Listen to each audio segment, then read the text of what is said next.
नमस्ते जी, नमस्ते। क्या हाल चाल है आप लोगों के? होप्स आप सब लोग बढ़िया होंगे, मैं भी बहुत बढ़िया हूँ।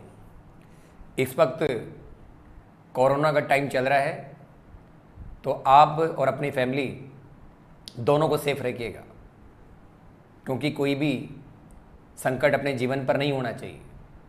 इसलिए आप भी अपने घर से कहीं भी नहीं जाए और अपनी फैमिली मेम्बर को भी घर से जाने के लिए नहीं बोलें, क्योंकि थोड़ी सी गलती बहुत बड़ी गलती हो सकती है। इसलिए आप अपने आप को और फैमिली को पूरा सेफ रखिएगा। बच्चों की बड़ी डिमांड थी कि मैं टॉपिक वाइज वीडियो अपलोड करिए, इनकम टैक्स का वीडियो, जीएसटी के वीडियो टॉपिक वाइज अपलोड करिए। तो उसी सीक्वेंस में मैंने ये डिसाइड किया कि इनकम टैक्स के कुछ वीडियो अपलोड करूँगा और जीएसटी के वीडियो भी टॉपिक वाइज अपलोड करूँगा। अगर फिर भी आपकी कोई डिमांड हो और भी किसी वीडियो की, तो आप मेरे को बताइएगा, जिससे कि मैं आपकी एग्ज़ाम के हिसाब से हेल्प कर सकूं। ठीक बेटा? ठीक सर। देखिए, आज मैं आप लोगों के लिए सैलरी एड का एक टॉपिक लेके आया हूं, जिसका नाम है house rent allowance. House rent allowance क्यों मिलता है एम्प्लॉय को, और इनकम टैक्स में इसके बारे में क्या प्रोविजन है। हाउस रेंट अलाउंस एम्प्लॉय को क्यों मिलता है और इनकम टैक्स में क्या प्रोविजन है, तो दोनों बातें डिस्कस करेंगे कि एचआरए कर्मचारी को क्यों मिलता है, हाउस रेंट अलाउंस एम्प्लॉय को क्यों मिलता है, और अगर मिलता है तो इनकम टैक्स में क्या प्रोविजन है। दोनों बातों को डिस्कस करेंगे। स्टार्ट करें? हाँ सर करो स्टार्ट, कोई दिक्कत वाली बात नहीं है। देखिए बेटा, हाउस रेंट अलाउंस और इसी का नाम है रूम अलाउंस। दो नाम है, कुछ भी नाम दे दीजिए, हाउस रेंट अलाउंस या रूम अलाउंस। अब एचआरए एम्प्लॉय को क्यों मिलता है, तो लिखा है it is allowed employee for payment of rental obligation of residential house. कहने का मतलब, अगर कोई कर्मचारी किराए के मकान में रहता है, अगर कोई एम्प्लॉय रेंटल हाउस में रहता है, किराए के मकान में रहता है, तो किराया चुकाने के लिए एम्प्लॉयर को पैसा मिलता है। किराया चुकाने के लिए एम्प्लॉयर एम्प्लॉय को पैसा प्रोवाइड करता है, और जो पैसा प्रोवाइड किया जाता है उसी का नाम आता है हाउस रेंट अलाउंस। तो मैंने क्या बोला, अगर कोई कर्मचारी किराए के मकान में रहता है, तो रेंटल ऑब्लिगेशन पूरा करने के लिए, किराया चुकाने के लिए एम्प्लॉयर एम्प्लॉय को पैसा देता है, और उसी पैसे का नाम होता है हाउस रेंट अलाउंस। क्लियर है? हाँ सर क्लियर है। तो मैंने बोला, जैसे मान लीजिए आपके पापा गवर्नमेंट में नौकरी कर रहे हैं और पापा किराए के मकान में रहते हैं, तो पापा रेंटल ऑब्लिगेशन पूरा करेंगे, तो पापा को रेंटल ऑब्लिगेशन पूरा करने के लिए हाउस रेंट अलाउंस मिलेगा। तो कहने का मतलब, अगर कोई कर्मचारी किराए के मकान में रहता है, तो रेंटल ऑब्लिगेशन पूरा करने के लिए एम्प्लॉयर एम्प्लॉय को पैसा देता है, और उसी पैसे का नाम होता है हाउस रेंट अलाउंस। क्लियर बेटा? Yes sir. अब ये तो हुआ एचआरए क्यों मिलता है। अब एचआरए पर इनकम टैक्स में क्या प्रोविजन है, तो लिखा गया है, अगर किसी एम्प्लॉय को एचआरए मिलता है, अगर किसी कर्मचारी को एचआरए मिलता है, तो इस एचआरए पर एम्प्लॉय को एग्जम्पशन मिलेगा। इस एचआरए पर एग्जम्पशन मिलेगा अंडर सेक्शन 10 सबसेक्शन 13 में। अगर किसी कर्मचारी को, अगर किसी एम्प्लॉय को एचआरए मिलता है, तो इस एचआरए पर एम्प्लॉय को एग्जम्पशन मिलेगा अंडर सेक्शन 10 सबसेक्शन 13 में। अब कितना एग्जम्पशन मिलेगा और कैसे मिलेगा, आइए एग्जम्पशन कैसे फाइंड आउट करेंगे। सबसे पहले नोट किया जाएगा एक्चुअल एचआरए रिसीव्ड, कितना एचआरए मिला। ठीक सर। उसके बाद नोट किया जाएगा रेंट पेड माइनस करेंगे 10% ऑफ सैलरी। तो ए में नोट किया जाएगा एक्चुअल एचआरए रिसीव्ड, बी में नोट किया जाएगा रेंट पेड माइनस करेंगे 10% ऑफ सैलरी, और सी में नोट किया जाएगा 40% ऑफ सैलरी।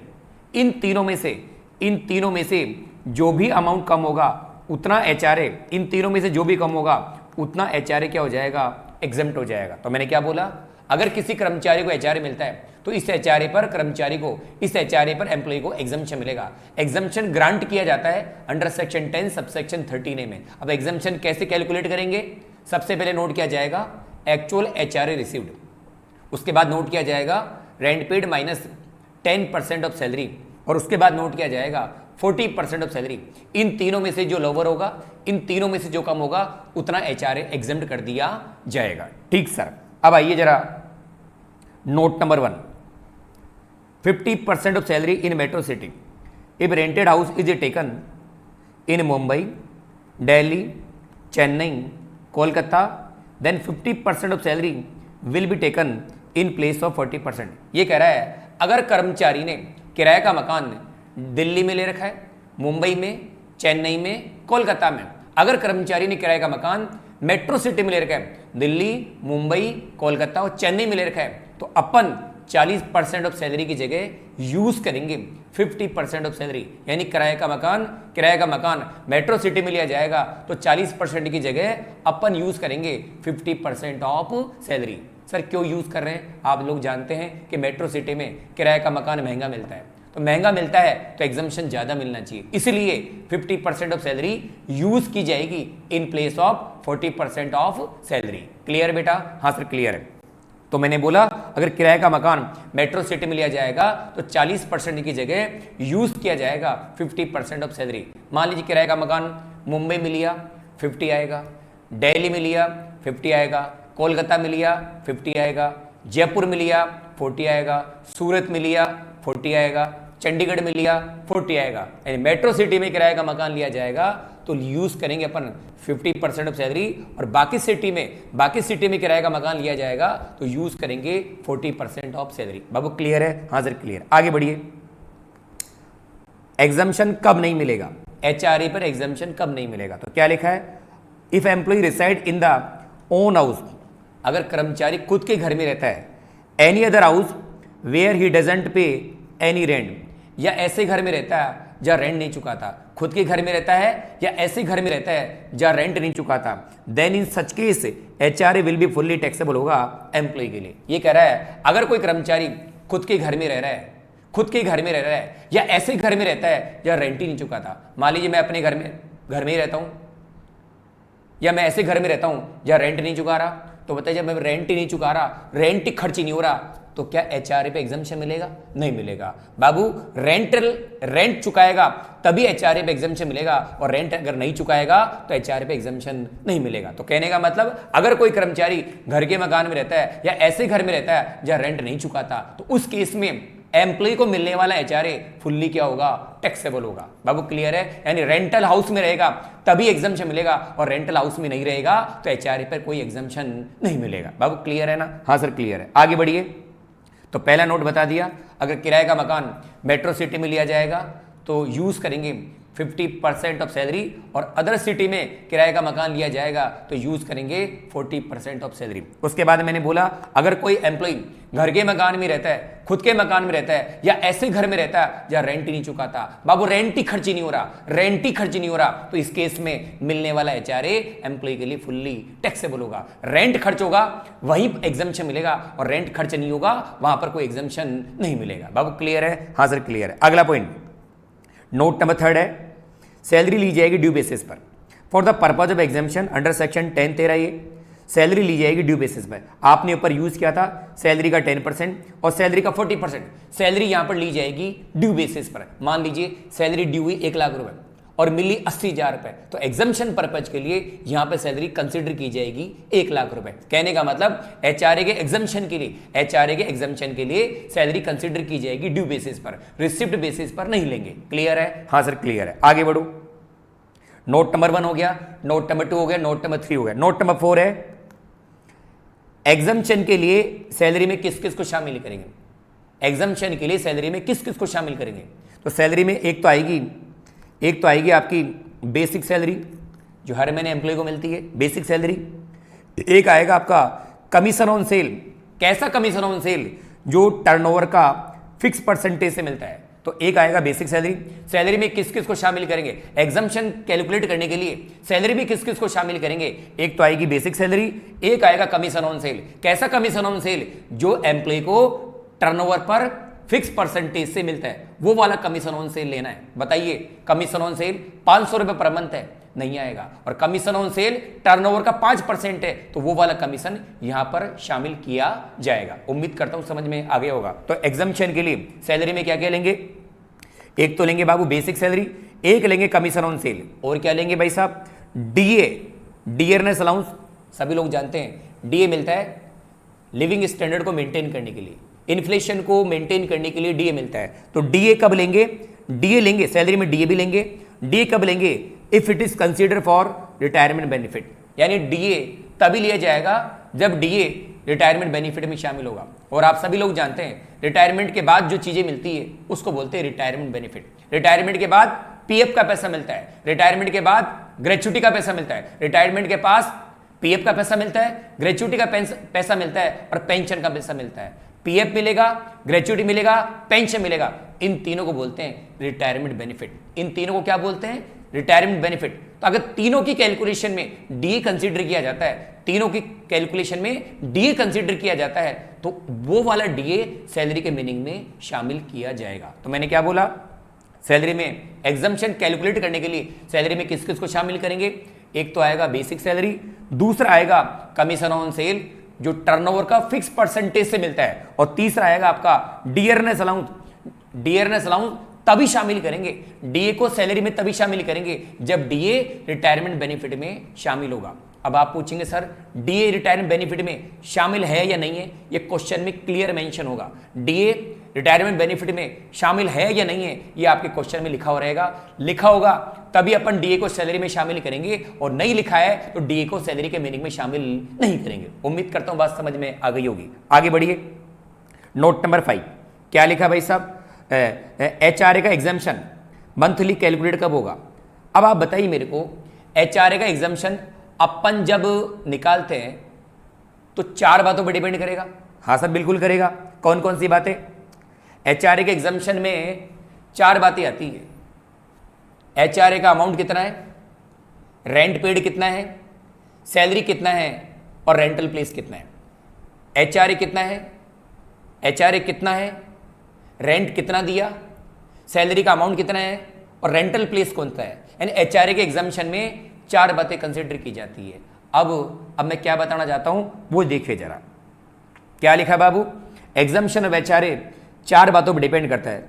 एचआरए कितना मिला, रेंट कितना चुकाया, सैलरी कितनी है, और रेंटल प्लेस कौन सा है। यानी एचआरए के एग्जाम्शन में 4 बातें, 4 फैक्टर डिपेंड करते हैं। एचआरए का अमाउंट कितना है, रेंट का अमाउंट कितना है, सैलरी का अमाउंट कितना है, और रेंटल प्लेस का अमाउंट कितना है। अब आप ये बताइए,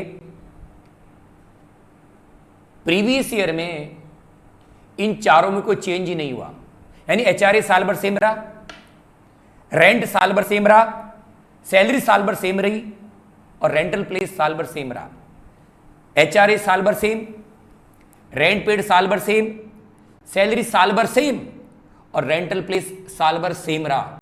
जब साल भर सेम ही रहा है तो फिर अपन एचआरए का जो एग्जाम्शन है, अगर चारों में कोई चेंज नहीं हुआ, हेलो, इन चारों में कोई चेंज नहीं हुआ, एचआरए साल भर सेम रहा, रेंट साल भर सेम रहा, सैलरी साल भर सेम रही, और रेंटल प्लेस साल भर सेम रहा, अगर इनमें कोई चेंज हुआ ही नहीं है तो एचआरए का एग्जाम्शन एनुअली कैलकुलेट करेंगे। लेकिन इन चारों में से अगर किसी भी फैक्टर में चेंज हो गया तो एचआरए का एग्जाम्शन मंथली बेस पे काउंट होगा, मंथली बेस पे कैलकुलेट किया जाएगा। तो मैंने क्या बोला, अगर चारों आइटम साल भर सेम रहे, चारों आइटम साल भर सेम रहे तो एचआरए का एग्जाम्शन एनुअल बेसिस पर कैलकुलेट होगा, और अगर चारों में से किसी भी फैक्टर में चेंज हो गया तो एचआरए का एग्जाम्शन मंथली बेस पर कैलकुलेट किया जाएगा। उम्मीद करता हूं एचआरए नाम का ये टॉपिक है आप लोगों को समझ में आ गया होगा। तो एक बार मैं रिवाइज कर दूं,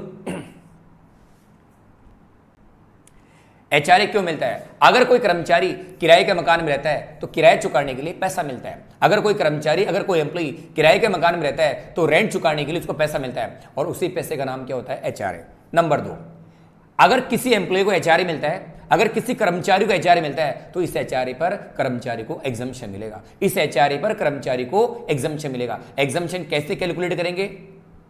सबसे पहले नोट करेंगे एक्चुअल एचआरए रिसीव्ड, उसके बाद नोट करेंगे rent paid minus 10% of salary, उसके बाद नोट करेंगे 40% ऑफ सैलरी।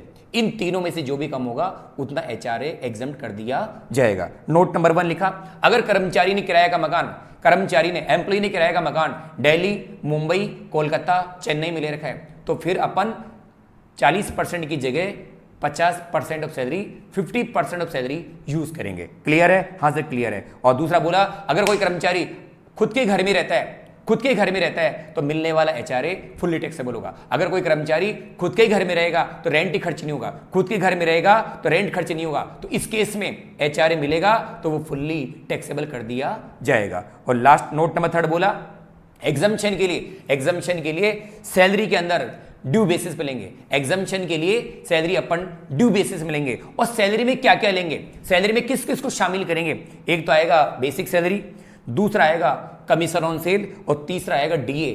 डीए तभी शामिल करेंगे जब डीए रिटायरमेंट बेनिफिट में कंसीडर किया जाएगा। अब डीए रिटायरमेंट में शामिल है या नहीं है, ये क्वेश्चन में क्लियर मेंशन होगा। और लास्ट में लिखा एचआरए के एग्जामिशन में 4 बातें आती है।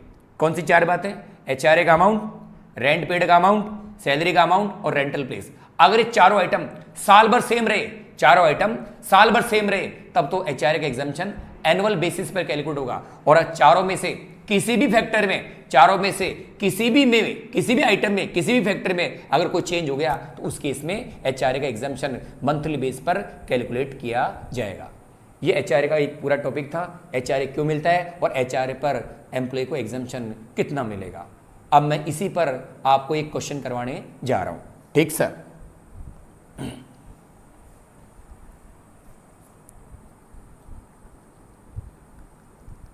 क्वेश्चन नंबर 1,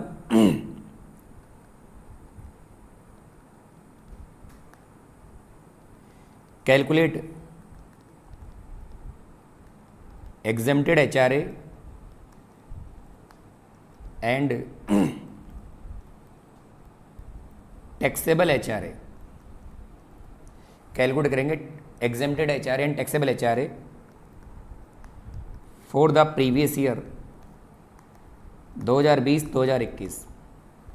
आपको exempted HRA भी निकालना है और टैक्सेबल HRA भी निकालना है, ठीक sir. Mister X is private employee है,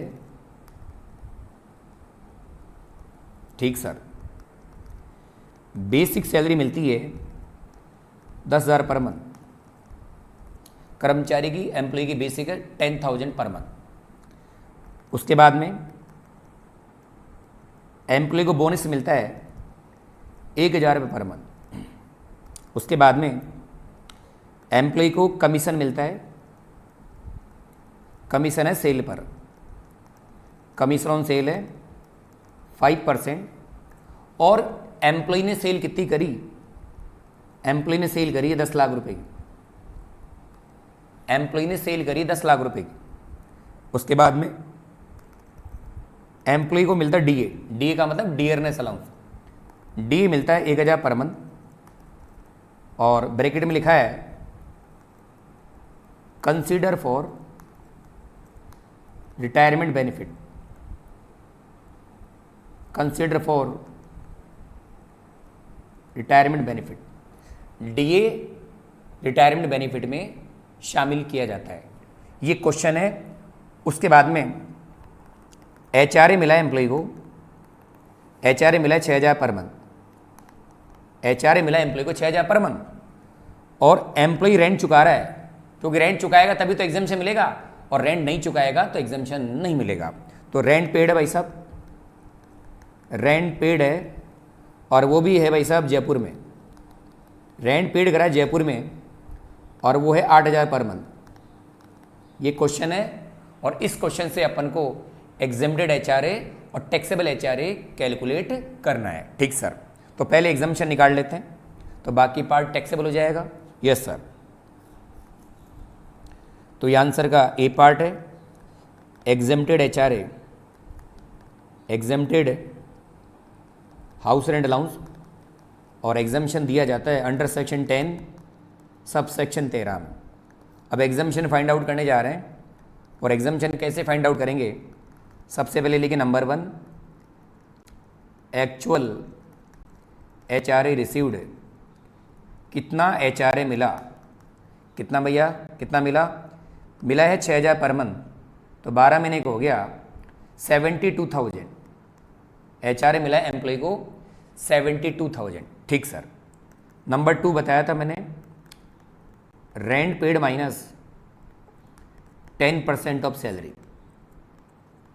रेंट पेड माइनस करेंगे सैलरी का 10%। रेंट पेड कितना बाबू, रेंट पेड है 8,000 पर मंथ, तो 12 महीने को हो गया 96,000, माइनस करेंगे 10% ऑफ सैलरी, वो बाद में करेंगे। थर्ड नंबर पे लिखिएगा किराए का मकान कहाँ ले रखा है? किराए का मकान ले रखा है जयपुर में। तो बताइए 50 आएगा 40 आएगा? नहीं सर 40 आएगा। 40 ले लीजिए भाई साहब, 40% ऑफ सैलरी, सैलरी का आएगा 40%। अब ऊपर आ रहा है सैलरी का 10% या सैलरी का 40, सैलरी का 10, सैलरी का 40, सैलरी का 10, सैलरी का 40, और सैलरी में क्या क्या आएगा तो नीचे दिखा दो, नीचे दिखा दो। सैलरी में क्या क्या आएगा? एक तो आएगी बेसिक सैलरी, एक आएगा आपका कमीशन ऑन सेल, और एक आएगा आपका डीए। इफ का मतलब जितना रिटायरमेंट बेनिफिट में शामिल है। तो एक बेसिक सैलरी आएगी, एक कमीशन ऑन सेल आएगा, और एक डीए इफ आएगा। इफ का मतलब जितना डीए रिटायरमेंट बेनिफिट में शामिल है। वैल्यू पुट करिए भाई साहब, वैल्यू पुट करिए। बेसिक सैलरी कितनी है? बेसिक सैलरी एम्प्लॉय की 10,000 पर मंथ है, तो 12 महीने का ले लीजिए, क्योंकि चेंज तो कुछ है नहीं, चारों फैक्टर में कोई चेंज नहीं है, तो 12 महीने का एग्जाम्पशन कैलकुलेट करेंगे। यस सर, तो बेसिक सैलरी हो गई 12 महीने की 1,20,000 रुपये। कमीशन ऑन सेल कितना है? तो कमीशन ऑन सेल है बाबू 5% है, और सेल कितनी है बाबू? 10 लाख रुपए। तो 10 लाख का करेंगे 5%, तो हो गया 50,000 रुपये। 10 लाख का 5% होगा 50,000 रुपये। तो एक तो बेसिक सैलरी लेंगे, एक कमीशन ऑन सेल लेंगे। डीए तभी लेंगे जब वो रिटायरमेंट बेनिफिट में शामिल होगा। तो डीए मिलता है एम्प्लॉय को 1,000 पर मंथ, और वो रिटायरमेंट बेनिफिट में शामिल भी है, तो अपन भी कंसीडर कर लेंगे। तो 1,000 पर मंथ है, तो 12 महीने को हो गया 12,000 रुपये, 12,000 रुपये। तो एग्जाम्पशन के लिए सैलरी आ गई, एग्जाम्पशन के लिए सैलरी आ गई 1,82,000। एग्जाम्पशन के लिए सैलरी आ गई 1,82,000 रुपये, 1,82,000। इस 1,82,000 का ही करेंगे अपन 10%, इस 1,82,000 का करेंगे 10%, और इसी 1,82,000 का 182 का करेंगे 40%। करते हैं बाबू, जरा कर लीजिए, मैं भी करता हूँ, आप भी करिएगा। 96,000 में से माइनस करेंगे 18,200, 96,000 में से माइनस करेंगे 18,200, तो बी पॉइंट का कैलकुलेशन आ गया 77,800, 77,800, और सी बी करिए 1,82,000 का करेंगे 40%, 1,82,000 का करेंगे 40%, ये हो गया भैया 72,800, 72,800, 72,800, 72,800। और हमने कहा था इन तीनों में से जो भी कम होगा, इन तीनों में से जो भी कम होगा उतना HRA एग्जेम्प्ट कर दिया जाएगा, विच एवरेज लेस। तो बताइए इन तीनों में से कौन सा कम है? कौन सा कम है? 1, 2, 3 में से कौन सा कम है? सर ए कम है, पहला कम है। तो पहला कितना अमाउंट है? 72,000 रुपये। तो 72,000 का HRA एग्जेम्प्ट कर दिया जाएगा। इन तीनों में से जो भी लिस्ट होगा, इन तीनों में से जो भी लोअर होगा उतना HRA एग्जेम्प्ट कर दिया जाएगा। तो तीनों में से लोअर कौन सा है? 72,000 है, इसलिए 72,000 को एग्जेम्प्ट कर दिया जाएगा। ये तो हो गया एग्जेम्प्टेड HRA, एग्जेम्प्टेड HRA हो गया 72,000। अब बताइए, अब बी निकालेंगे टैक्सेबल HRA। टैक्सेबल HRA कितना होगा? टैक्सेबल HRA कितना होगा? तो आप समझिए होंगे HRA मिला कितना था? HRA कितना मिला था? 72,000 मिला था, 72,000 मिला था, और एग्जेम्प्ट भी कितना हो गया? एग्जेम्प्ट भी कितना हो गया? 72,000 का मिला। एग्जाम्शन मिला भी 72,000 है, और एग्जाम्शन भी 72,000 का मिल गया। तो बताइए टैक्सेबल HRA होगा या नील होगा? नहीं सर नील ही होगा, क्योंकि 72,000 का HRA मिला और एग्जाम्शन भी 72,000 का मिल गया। कर्मचारी को 72,000 रुपये HRA के मिले और एग्जाम्शन भी उसको 72,000 ही मिल गया, तो ultimately taxable amount of HRA नील मान लिया जाएगा। उम्मीद करता हूं ये क्वेश्चन आपको समझ में आ गया होगा। एक और क्वेश्चन करते हैं, एक और क्वेश्चन करते हैं। क्वेश्चन नंबर 2 करें। Calculate exempted HRA and taxable HRA। exempted HRA और taxable HRA आपको निकालना है। सर कौन से ईयर का? अरे वही ईयर फॉर प्रीवियस ईयर 2020-2021 का।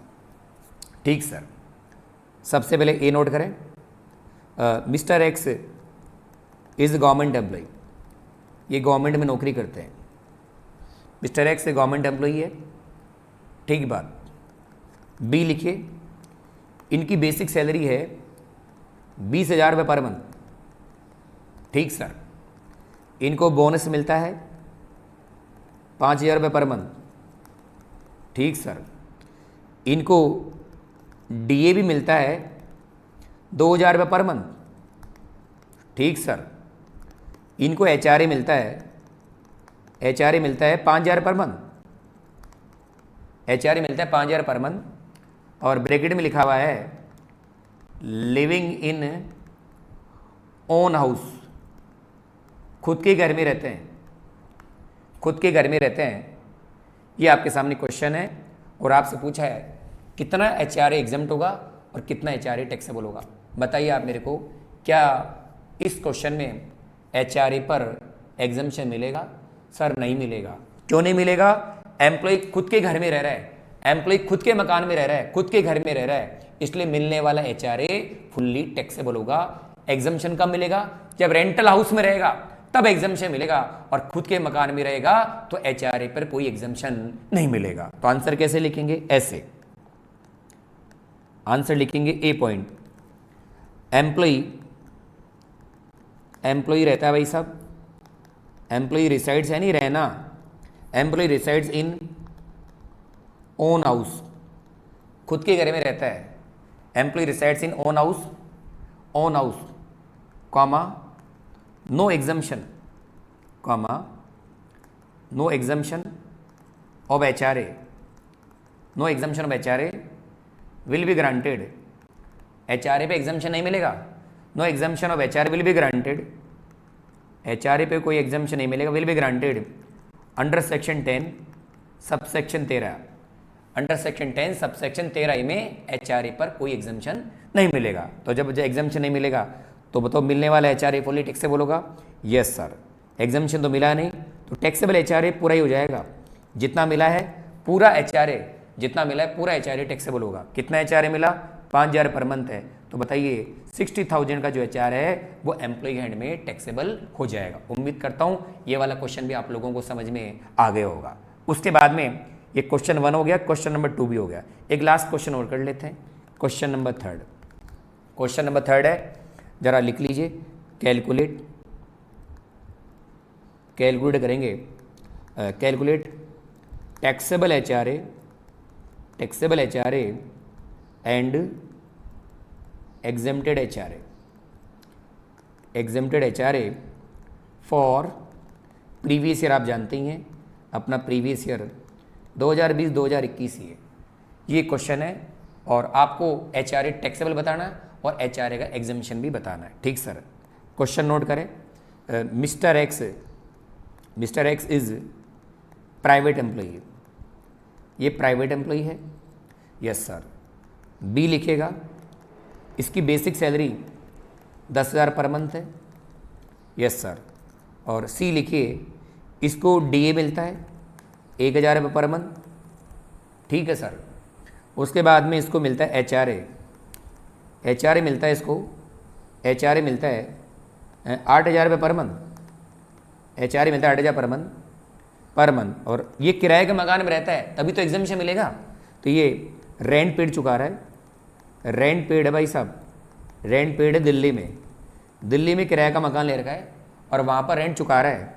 रेंट पेड इन दिल्ली है 12,000 पर मंथ, दिल्ली में रेंट चुका रहा है 12,000 पर मंथ। ये क्वेश्चन है और इस क्वेश्चन से आपको टैक्सेबल एचआरए भी निकालना है और एग्जेम्प्टेड एचआरए भी निकालना है। चले मुन्ना? हाँ सर चलो। तो सबसे पहले आंसर लिखेंगे एग्जेम्प्टेड एचआरए, क्योंकि एग्जम्पशन देने के बाद जो बचेगा वो टैक्सेबल ही तो होगा। Yes sir. Exempted HRA find out करेंगे अंडर सेक्शन 10 सबसेक्शन 13A में, एचआरए एग्जेम्प्ट करेंगे अंडर सेक्शन 10 सबसेक्शन 13A में। तो चलिए बाबू एग्जाम्पशन देने जा रहे हैं। नंबर 1 वही बाबू, एक्चुअल एचआरए रिसीव्ड, कितना एचआरए मिला, कितना एचआरए मिला बताओ, कितना एचआरए मिला? एचआरए मिलता 8,000 पर मंथ, तो 12 महीने का हो गया 96,000, एचआरए मिला 96,000। नंबर 2 बताया था मैंने, रेंट पेड माइनस करेंगे 10% of salary, 10% salary. Rent paid कितना है? तो रेंट चुका रहा भाई साहब 12,000 पर मंथ, तो 12 महीने का रेंट हो गया 1,44,000, रेंट पेड हो गया 1,44,000 रुपये। सैलरी का 10% बाद में करेंगे, इतनी भी क्या जल्दी है बाबू, बाद में करेंगे। सैलरी का 10% बाद में करेंगे। ठीक सर। थर्ड में क्या आएगा, ये किराए का मकान कहाँ ले रखा है, दिल्ली में ले रखा है, दिल्ली में किराए का मकान ले रखा है, तो बताइए 40 आएगा 50 आएगा, सर 50 आएगा, आ जाओ भाई सब, ये आएगा 50% ऑफ सैलरी, सैलरी का 50% लिया जाएगा, क्योंकि दिल्ली में किराए का मकान महंगा होता है, मेट्रो सिटी में किराए का मकान महंगा है, इसलिए वहाँ पर 40 की जगह 50% ऑफ सैलरी यूज़ किया जाएगा। सैलरी का 50%, अब सैलरी का 10, सैलरी का 40, सैलरी का 10, सैलरी का 40 लेंगे, सैलरी भी किस किस को शामिल करेंगे, तो नीचे दिखा दो मुन्ना, नीचे लिखो एग्जम्पशन के लिए सैलरी में किस किस को शामिल करेंगे। तो एक तो आएगी बेसिक सैलरी, दूसरा आएगा आपका कमीशन ऑन सेल, और तीसरा आएगा डीए इफ का मतलब जितना डीए रिटायरमेंट बेनिफिट में शामिल है। ठीक सर, अब सैलरी में ये 3 चीज़ें आती हैं। बेसिक सैलरी कितनी है आप नोट करिए, बेसिक सैलरी भाई साहब 10,000 पर मंथ है, तो 12 महीने की हो जाएगी 1,20,000। कमीशन ऑन सेल क्वेश्चन में ही नहीं है तो नील कर दो भाई साहब, नहीं है तो नील कर दो। और डीए क्वेश्चन में तो है लेकिन मालूम नहीं है कि वो रिटायरमेंट बेनिफिट में शामिल है या नहीं है। जब क्वेश्चन में कुछ भी नहीं लिखा है तो ये माना जाएगा कि डीए रिटायरमेंट बेनिफिट में शामिल नहीं है। ठीक सर, तो शामिल नहीं है तो अपन भी नहीं लेंगे, शामिल नहीं है तो अपन नहीं लेंगे। डीए रिटायरमेंट बेनिफिट में शामिल होगा तभी सैलरी में आएगा, नहीं हो तो सैलरी में शामिल नहीं होगा। तो सैलरी के अंदर क्या क्या मामला हो गया भाई साहब, सैलरी का टोटल लगा लीजिए, सैलरी हो गई आपकी 1,20,000, और इसी 1,20,000 का करेंगे अपन 10%, 1,20 का करेंगे 10%, और इसी 1,20 का करेंगे 50%, तो 50% तो हो गया 60,000, 60,000 रुपये। और 1,44 में से 12,000 घटाइएगा, 144 माइनस करेंगे 12,000 रुपये, तो ये 1,32, 132। तो इन तीनों में से जो भी कम है, उतना HRA एग्जम्प्ट होगा, तो कौन सा कम है इनमें से बाबू, इन तीनों में से थर्ड पॉइंट कम है 60,000, तो तीनों में से 60,000 कम है, तो 60,000 एग्जम्प्ट हो जाएगा। तो ये तो एग्जम्प्टेड पार्ट आ गया। अब टैक्सेबल पार्ट कैसे निकालेंगे, बड़ा ही आसान है। टैक्सेबल HRA कितना होगा एम्प्लॉय के लिए, कितने HRA पर एम्प्लॉय को टैक्स देना होगा। टैक्सेबल HRA फॉर एम्प्लॉय के लिए कितना HRA टैक्सेबल होगा, तो आप ऐसे भी बना सकते हैं। HRA मिला कितना रिसीव्ड हुआ था वो नोट कर लीजिए। HRA मिला था इसको, HRA मिला था 96,000 का HRA मिला था, और एग्जम्पशन कितना मिल गया वो घटा दीजिए। एग्जम्पशन कितना मिला under section 10 sub section 13A में कितना एग्जम्पशन हुआ, कितना HRA एग्जम्प्ट हुआ, तो एग्जम्प्ट हुआ था भाई साहब 60,000, तो 60,000 घटा दीजिए। 96,000 मिला था, 60,000 का HRA एग्जम्प्ट हो गया, तो टैक्सेबल HRA रह गया आपका 36,000। उम्मीद नहीं, पूरा भरोसा है कि HRA नाम का ये टॉपिक आप लोगों को समझ में आ गया हो। बस इतना सा याद रखना, एम्प्लॉय किराए के मकान में रहेगा, रेंटल हाउस में रहेगा तभी एग्जम्पशन मिलेगा। घर के मकान में रहेगा तो HRA फुली टैक्सेबल होगा। एम्प्लॉय घर के मकान में रहेगा तो HRA फुली टैक्सेबल होगा, और एम्प्लॉय अगर किराए के मकान में रहेगा, रेंटल हाउस में रहेगा, तभी HRA पे एग्जम्पशन मिलेगा, अदरवाइज वो फुल्ली टैक्सेबल होगा। बाबू क्लियर है? हाँ सर क्लियर। उम्मीद है आपको ये HRA नाम का जो टॉपिक है समझ में आ गया होगा। मैं आपसे एक बात और कहूँगा, अगर आपको इनकम टैक्स में किसी भी टॉपिक को लेके प्रॉब्लम आ रही हो तो आप कमेंट बॉक्स के अंदर लिख दीजिएगा। ऐसे GST में भी किसी भी टॉपिक को लेके कोई प्रॉब्लम आ रही हो तो आप उसको भी कमेंट बॉक्स में लिख दीजिए, जिससे कि मैं वो वीडियो आप लोगों के लिए बना सकूं और आपको एग्ज़ाम के अंदर वो हेल्प कर पाएंगे। बाबू क्लियर है? हाँ सर क्लियर है। चलो आप बताइएगा आपको ये वीडियो कैसे लगा, और अच्छा लगा तो आप अपने जानकार में या अपने दोस्तों को शेयर करिएगा। ठीक बेटा, थैंक यू वेरी मच।